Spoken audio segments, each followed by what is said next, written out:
সবাইকে স্বাগত। আপনারা যারা পরীক্ষা দিবেন আপনাদের পরীক্ষাটি এমসিকিউ হবে।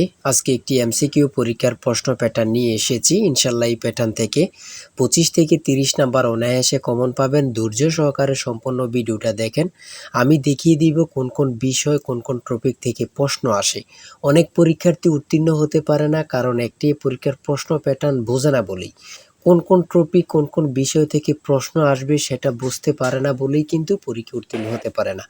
আজকে আমি সকল বিষয় নিয়ে আলোচনা করব। কোন সাজেশন কোন বই ফলো করলে আপনারা পরীক্ষা উত্তীর্ণ হতে পারবেন, এবং আমরা আপনাদের জন্য একটি চূড়ান্ত সাজেশন তৈরি করেছি। কিছুক্ষণ পরে এ সম্পর্কে আলোচনা করতেছি।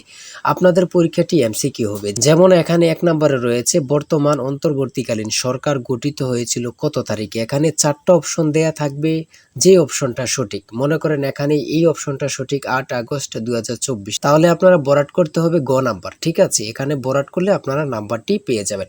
আপনারা যারা পরীক্ষা দিবেন, পরীক্ষার প্রশ্ন প্যাটার্ন যেমন থাকবে সেম প্যাটার্নে আমরা একটি চূড়ান্ত সাজেশন তৈরি করেছি, একদম শর্ট করে। পরীক্ষার প্রশ্ন প্যাটার্ন যেমন থাকবে সেম প্যাটার্নে সাজেশনটি তৈরি করেছি। সাজেশনটি নিতে স্ক্রিনে দেওয়া হোয়াটসঅ্যাপ নাম্বার রয়েছে, ইমো নাম্বার রয়েছে, দুটোর মধ্যে যে কোনো একটি মেসেজ করে সাজেশনটি সংগ্রহ করুন। সাজেশনের মূল্য 100 টাকা। আমি বলি 4 থেকে আমাদের সাজেশনটি সংগ্রহ করবেন। শুধু পড়ে আমাদের সাজেশনটি পড়ে পরীক্ষা দিতে গেলে আপনি উত্তীর্ণ হয়ে যাবেন। যারা চাকরির কারণে, বিভিন্ন কাজের কারণে, অথবা পড়ালেখা একটু দুর্বল, বোঝেন কম, তারা প্রত্যেকে আমাদের সাজেশনটি সংগ্রহ করবেন। ইনশাল্লাহ আপনি পরীক্ষায় পাশ করবেন। তাই বেশি কথা বলবো না, যারা বোঝেন একটুতেই বুঝে যান। আশা করি প্রত্যেকে সাজেশনটি সংগ্রহ করবেন। আমি প্রশ্ন প্যাটার্ন সমাধানে চলে যাচ্ছি। এখানে রয়েছে 1 নম্বরে বর্তমান অন্তর্বর্তীকালীন সরকার গঠিত হয়েছিল কত তারিখ, 8 আগস্ট 2024। এখানে রয়েছে রূপপুর পারমাণবিক বিদ্যুৎ কেন্দ্র কোন দেশের সহায়তায় তৈরি করা হচ্ছে। সঠিক উত্তর হচ্ছে কোনোটি নয়, কারণ রাশিয়ার সহায়তায় তৈরি করা হচ্ছে। এখানে অপশনে নেই বলেই কিন্তু কোনোটি নয়। ঠিক আছে, সঠিক উত্তর হয়েছে। তারপরে 3 নম্বরে যেটি রয়েছে খুবই গুরুত্বপূর্ণ একটি প্রশ্ন, বাংলাদেশের সংবিধান কবে কার্যকর হয়। কত পরীক্ষায় যে আসছে আল্লাহ ছাড়া কেউ জানে না। তাই বলি অবশ্যই আমাদের চ্যানেলটি সাবস্ক্রাইব ও পেজটি ফলো দিয়ে রাখবেন। কেন? পরীক্ষার নোটিশ, পরীক্ষার রেজাল্ট, পরীক্ষার প্রশ্ন সমাধান, যাবতীয় সকল তথ্য সবার আগে আমরা ভিডিও আপলোড দিয়ে রাখি। আপনি যদি চ্যানেলটি সাবস্ক্রাইব, পেজটি ফলো দিয়ে রাখেন, সবার আগে চলে যাবে আপনার কাছে নোটিফিকেশন।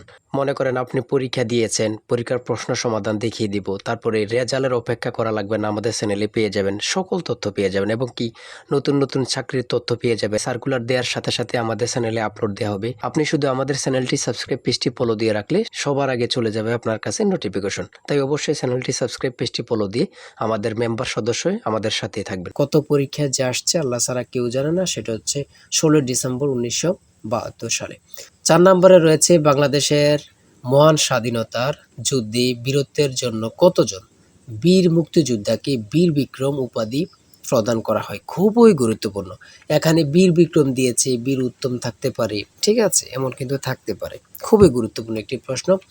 তারপরে যে প্রশ্নটি বারবার আসছে সেটা হচ্ছে ইজমির শহরটি কোন দেশে অবস্থিত। খুবই গুরুত্বপূর্ণ প্রশ্ন উত্তর। বাংলা, ইংরেজি, গণিত, সাধারণ জ্ঞান থেকে প্রশ্ন থাকবে। ঠিক আছে, আমি বলে রাখি। তারপরে 8 নম্বরে একটি প্রশ্ন দিয়েছে, দেখেন, বাংলাদেশের জাতীয় খেলা কোনটি। সঠিক উত্তর হচ্ছে হাডুডু। সঠিক উত্তর হাডুডু। খুবই গুরুত্বপূর্ণ একটি প্রশ্ন। কোন মুঘল সম্রাটের সময় লালবাগ দুর্গ নির্মাণ করা হয়েছিল। সেটা হচ্ছে আওরঙ্গজেব। খুবই গুরুত্বপূর্ণ একটি প্রশ্ন। হ্যাঁ, তারপর আমরা দেখে নিই অপর পৃষ্ঠে কি দেওয়া আছে।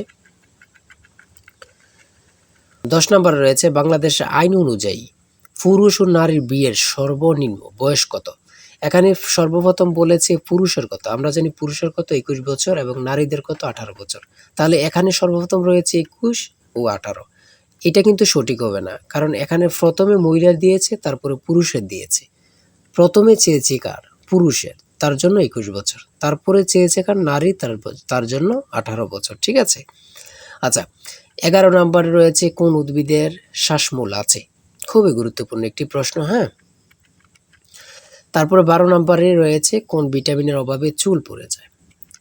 তারপরে 14 নম্বরে রয়েছে ভারত শ্রীলঙ্কাকে পৃথক করেছে কোন প্রণালী। খুবই গুরুত্বপূর্ণ একটি প্রশ্ন।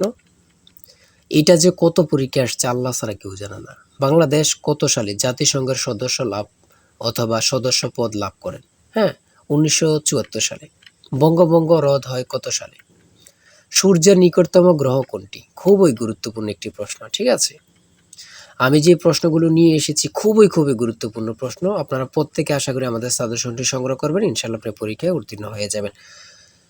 এদিক দিয়ে রয়েছে ২০ নম্বরে কোন বানানটি শুদ্ধ? শুদ্ধ বানান থেকে একটি প্রশ্ন আসবেই আসবে। যেমন বিভীষিকা কত পরীক্ষায় আসছে আল্লাহ ছাড়া কেউ জানে না। হ্যাঁ?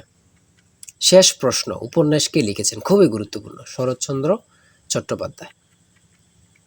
তারপরে সন্ধি বিচ্ছেদ থেকে অবশ্যই আপনাদের প্রশ্ন থাকবে। ১০০% শিওর সন্ধি বিচ্ছেদ থেকে থাকবেই থাকবে। বানান শুদ্ধকরণ থেকে অবশ্যই প্রশ্ন থাকবে। আদালত কোন ভাষার শব্দ? যেমন এইটাও বলতে পারে কলম কোন ভাষার শব্দ?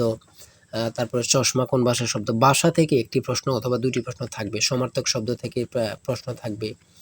এগুলা থাকবেই থাকবে। বিভিন্ন কবি থেকে অবশ্যই প্রশ্ন থাকবে। ঠিক আছে? এগুলো কিন্তু খুবই গুরুত্বপূর্ণ। আপনারা দেখে যাবেন, খুবই গুরুত্বপূর্ণ। হ্যাঁ? তারপরে রয়েছে ৩০ নম্বরে রয়েছে আকাশ ভেঙে পড়া। বাগধারা থেকে অবশ্যই থাকবে। আমার কথা বুঝতে পারছেন? বাগধারা থেকে অবশ্যই থাকবে। কবিতা থেকে যেমন কপোতাক্ষ নদ কবিতাটি কার লেখা? ঠিক আছে? থাকবে। Identify the correct passive form of this sentence. Do you know them? ইংরেজি ক্ষেত্রে খুবই একদম সহজ থাকবে। এত কঠিন কোনো প্রশ্ন থাকবে না। ঠিক আছে? আপনারা বুঝতে হবে। ঠিক আছে? এত কঠিন কোনো প্রশ্ন থাকবে না। ট্রান্সলেট থেকে ইংরেজি থেকে থাকবে। তারপরে ৩৪ নম্বরে রয়েছে কোন বানানটি সঠিক? ঠিক আছে? সঠিক। আপনারা ট্রান্সলেট থেকেও থাকবে। ঠিক আছে? ইংরেজি পার্ট থেকে ট্রান্সলেট থেকে থাকবে, কারেক্ট থেকে থাকবে। তারপরে ট্রান্সলেট থেকে থাকবে, এটা কিন্তু ১০০% শিওর। আপনারা ভালোভাবে ট্রান্সলেট পড়বেন। লিখিত বলেন আর এমসিকিউ বলেন, ট্রান্সলেট থাকবেই। ঠিক আছে? আর্টিকেল থেকে থাকবে, প্রিপোজিশন থেকে থাকবে ইংরেজি ক্ষেত্রে, এগুলা থাকবে। ভয়েস থেকে থাকবে। তারপরে গণিতের ক্ষেত্রে থাকবে। মান নির্ণয়ের অঙ্ক গণিত থাকবে। মান নির্ণয়ের অঙ্ক থাকবে। হ্যাঁ? ঠিক আছে? আর আমাদের সাজেশনের প্রত্যেকটি প্রশ্নের ব্যাখ্যা ও সমাধান সহ আপনারা পেয়ে যাবেন। তারপরে এখানে রয়েছে ১ কোটিতে কত মিলিয়ন হয়? ১ কোটিতে কত মিলিয়ন হয়? খুবই গুরুত্বপূর্ণ। সেটা হচ্ছে ১০ মিলিয়ন। শতকরা থেকে থাকবে, লাভ ক্ষতি থেকে অবশ্যই থাকবে। ঠিক আছে? অনুপাত থেকে থাকবে, দশমিকের গুণ থাকবে। এটা কিন্তু একদম সহজ। আমি আপনাদেরকে একটু বুঝিয়ে দিই।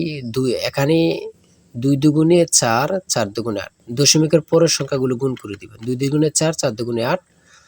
তাহলে আমরা রেজাল্ট পেলাম কত? ৮। ঠিক আছে? তাহলে দশমিকের পরে কয়টা শূন্য? মানে সংখ্যা ১, ২, ৩, ৪, ৫, ৬। এখন ৬টা পেয়েছি। দশমিকের পরে সংখ্যা পেয়েছি ৬। যদি আমরা এর পূর্বে গুণ করে ৮ পাই, তাহলে ৬টা সংখ্যা হইতে, হ্যাঁ, ৮-এর সাথে কয়টা শূন্য দিতে হবে? ৫টা শূন্য দিলেই কিন্তু আপনার হয়ে যাবে। ঠিক আছে? যেমন ১, ২, ৩, ৪, ৫টা শূন্য আর ৮। সঠিক উত্তর হচ্ছে ক। ঠিক আছে? বুঝলে কিন্তু একদম সহজ এগুলো। এত কঠিন প্রশ্ন থাকবে না। একদম ইজি। কিন্তু আপনারা আনইজি ফিল করবেন। ঠিক আছে? আরে এটা তো পারি কিন্তু মনে আসতেছে না। ভয় পাওয়া যাবে না। ঠিক আছে? নিজেকে শক্ত করতে হবে। পিতা-পুত্র থেকে অবশ্যই অঙ্ক ১ নাম্বার থাকবেই থাকবে। ঠিক আছে? জ্যামিতি থেকে অঙ্ক থাকবে।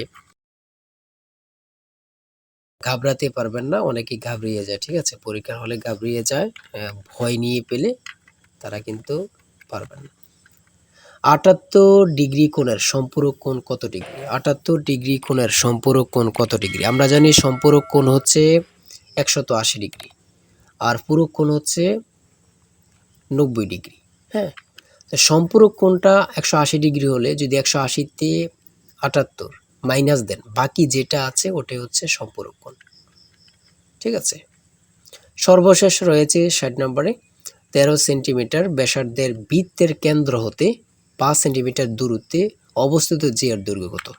সেটা হচ্ছে ২৪ সেন্টিমিটার। এতক্ষণ আলোচনা করলাম। যদি ভালো লাগে অবশ্যই আমাদের চ্যানেলটি সাবস্ক্রাইব ও পেজটি ফলো দিয়ে রাখবেন, কেন নেক্সট ভিডিও পাওয়ার জন্য। আমাদের চ্যানেলটি সাবস্ক্রাইব ও পেজটি ফলো দিয়ে রাখলে নেক্সট ভিডিও আপলোড দেওয়ার সাথে চলে যাবে আপনার কাছে নোটিফিকেশন। তাই অবশ্যই বলে রাখি, যারা আমাদের সাজেশনটি সংগ্রহ করতে চান, এই নাম্বার স্ক্রিনে দেওয়া এই নাম্বার হোয়াটসঅ্যাপ ইমো রয়েছে, যে কোনো একটা মেসেজ করে সাজেশনটি সংগ্রহ করুন। ঠিক আছে? প্রত্যেকে আমাদের সাজেশনটি সংগ্রহ করবেন। ইনশাআল্লাহ আপনি পরীক্ষায় পাস করবেন। আমি বলে রাখি, ইনশাআল্লাহ আপনি পরীক্ষায় পাস করবেন। যারা পরীক্ষায় পাস করতে চান ১০০ টাকার বিনিময়ে হলেও আমাদের সাজেশনটি সংগ্রহ করুন। আজকের ভিডিও এই পর্যন্ত। সবাই ভালো থাকবেন, সুস্থ থাকবেন। আর আপনার যে কোনো সমস্যা কমেন্টে লিখুন। আল্লাহ হাফেজ।